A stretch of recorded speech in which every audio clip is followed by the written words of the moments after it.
Okay, now we're going to tune the guitar. Let's quickly review. Here you have your tuners.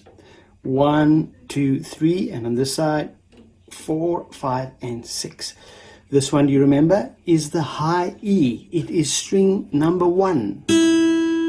String number 2 is your B. String number 3 is a G. String number 4 is a D. String number 5 is an A. And string number 6 is also, like the first string, an E, just a lower E. So now you have to tune this. Oh my goodness, how are we going to do that? Easy. First of all, you still remember the frets. There's a fret wire, but you don't ever put your finger on the fret wire, because then it's going to cluck, cluck, cluck, cluck, cluck. You want it. Okay, you want it in between the wire. So that's fret 1, fret 2, fret 3, fret 4, and fret 5. So look at this. You remember with a tuning fork, we had the E. Now we need that same sound.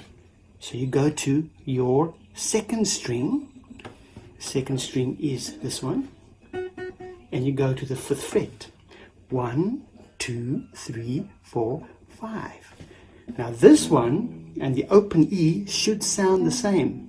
It's here. That's the high E. That's the one with my finger on it. Together, not too bad. They sound in, okay. So now you tune this one. How do you tune it? You turn this tuner over here. If it's too high, you loosen the string. If it's too low, you tighten the string. In this case, they sound okay.